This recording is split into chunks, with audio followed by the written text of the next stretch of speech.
Well, hello people, and welcome to an update video looking at the 1.5.7 patch for Cities Skylines 2, which brings some new features, some gameplay fixes and tweaks, alongside some pretty big changes to Paradox mods. So today we'll run over the patch notes and see exactly how they've affected Yokeley, a city I haven't been in for a very long time. In fact, this is the first time I've loaded Cities 2 in nearly 2 months. In fact, the last time I played was pre-Stockholm visit, so we're back with a fresh mind to see exactly what this new patch has done for us. If at any point today you find the video helpful or informative, likes and comments down below really do help the channel to grow.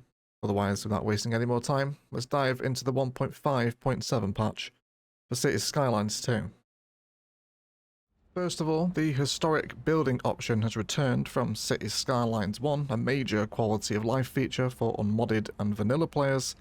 This allows a building to remain at its current visual level, without continuing to upgrade all the way to level 5, meaning you have very little control over what buildings actually spawn in your city if you're playing without the mods. This new option can be found at the very bottom of a building's information bar, where you can choose to historical this particular building. It will preserve the building's current appearance by marking it as historical. It will no longer level up or be downgraded. The patch notes also reference it will never be abandoned either if it is marked as historical. Nice quality of life improvement this one, and something that was sorely needed to return to the game. The next feature as part of this update is a new benchmarking tool, which can be found under your options menu from the main menu. And then here you will see an option for benchmarking, which will test your CPU and GPUs and basically just stress them with a render of the game.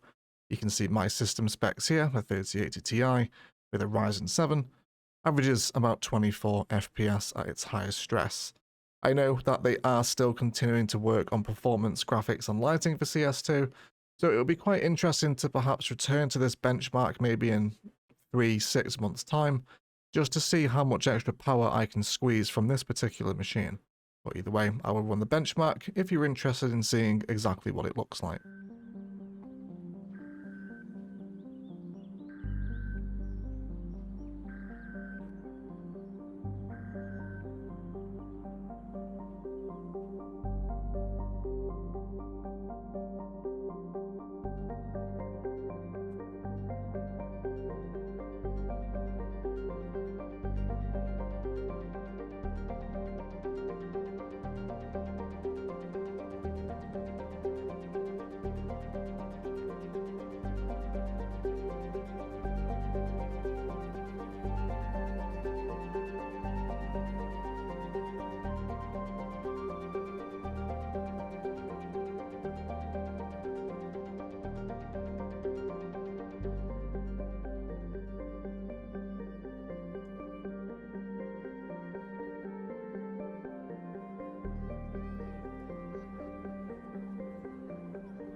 So that's pretty much what the benchmark will do for you. Even we've dropped FPS there, of course, because I was recording it at that point. Recording 4K video is obviously stressing my CPU and GPUs a little more. But you get the general concept of the benchmark stress tests. So it's a nice little test. I would love to see this expanded to a version where you could perhaps get graphic suggestions from this information. But it's a nice tool to have, and will be interesting to see where our benchmark sits as lighting and graphic optimizations continue to happen, which I know is pretty high on their priority list to get the game to run better on lower end systems, because really right now if you want to enjoy a smooth lag-free CS2 experience, the higher end 4000 and 5000 series cards are really what you need to play. So optimization, I know, is on their list after meeting them, so we'll see how this continues to improve in the coming months. They've also added UI toolbar scaling and opacity settings. You can find this in your new interface here. You have UI transparency. You can also use the legacy interface as well if you prefer. And you can also scale your toolbar and text. This is affecting this down here. If you have extremely powerful glasses, perhaps, you might want them this small. Otherwise, I'm not sure why you'd go that small. Usually 130% tends to be enough for me. And of course, if you want to change your transparency, you can do that as well, which is just going to solidify your UI transparency. Pretty self-explanatory stuff. Both of those can be found in your interface settings.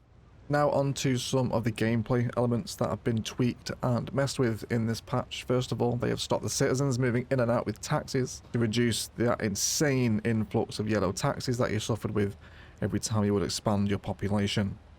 A problem pretty much since the launch of the game, so no more sea of yellow taxis anymore.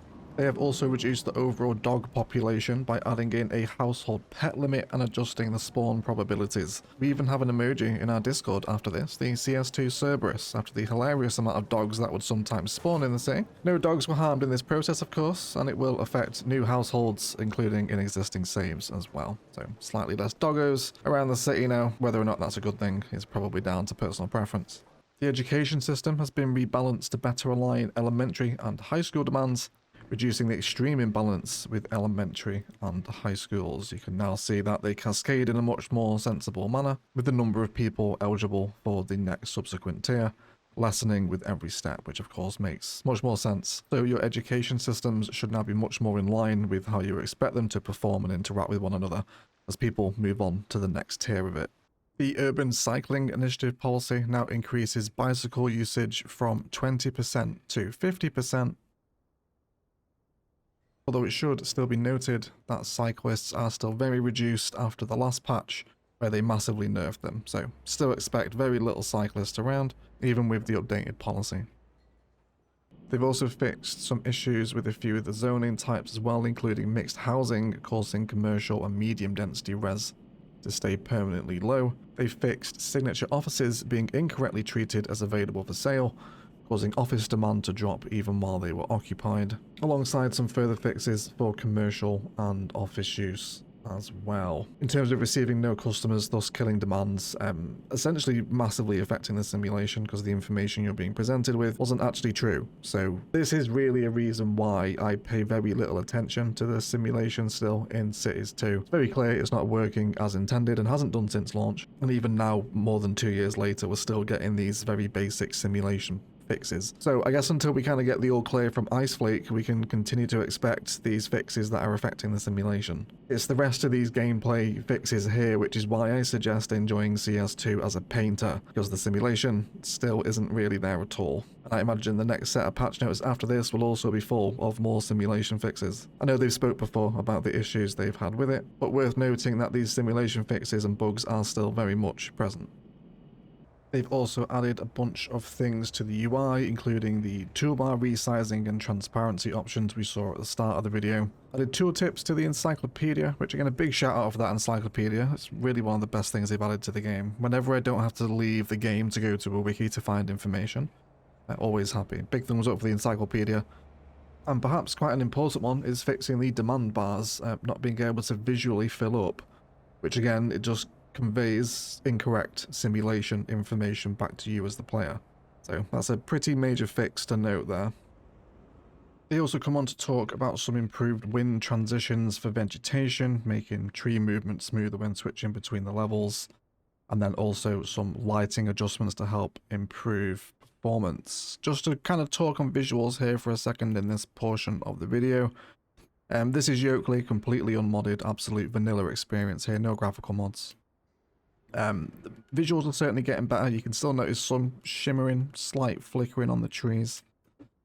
That's going on, but overall, I think certainly looking into the far distance there, the level of details are getting better. There is a level of detail slider in your graphics settings, so of course you can push this farther, but the game already doesn't run super well, so, you know, increase those sliders at your own risk. We'll also check out some nighttime views here as well. This has always been one of my biggest criticisms of the game. It's night visuals. I think it's a significant downgrade from number 1. But again, it's still a little ways to go. You can see those level of details popping in on the tower lights, which is very jarring, which is pretty much why I never play with the nighttime stuff on. Because it's not quite there yet, I don't think. I've mentioned in these patch comparison videos before, that the nighttime footage from CS1 still looks so much better than it does in the second game. But it will hopefully get there. It's certainly better than what it was. These car parks, I think, down here in the big box with the ambient lighting is starting to look quite nice now. But it's more just the distances and the flickering and some of the lighting issues. Like 70% of the time, there's something kind of like throwing your view off. But yeah, as an example of what it's like on this patch, we can come down into some closer nighttime lighting here. It's certainly come a long way from what it was, right? Like this scene here is quite enjoyable, to be fair. A little market with parking lot big box across the street. So if you look close enough at the right angle, it's still nice, but there are still, I think, ways to go for the CS2 visuals yet. And a couple of miscellaneous fixes. The main menu FPS has been limited to 120 to stop it just being unlimited, resulting in it stressing your GPU. And a database corruption error messages are now more descriptive. So if you're running into any errors, you should get a bit more information on what that error is now. In an interesting turn of events, they fixed an issue where commercial and industrial buildings were not using the Bridges and Ports DLC ports for importing the goods. Essentially nullifying most of the port function, because that's exactly why you would build a port, is to import the goods. So anything stored in a port in all your little warehouses over here, previously they weren't actually being read as import and export function for your city to use. Now this has been fixed. Yokeley's port is getting absolutely slammed badly, as you can see here. Because guess what? They're coming into the port now to come and get the goods that are stored in it, and it's now causing industrial traffic. So that's really fun, but kind of mental that that hadn't been working as we thought it was for the last few months. But either way, expect your ports to be significantly busier as they now recognise there are indeed goods being stored there for them to use. Paradox Mods has also moved to version 2.1.2, bringing the ability to share playsets in it, which is very handy indeed. So coming to your playsets within Paradox Mods.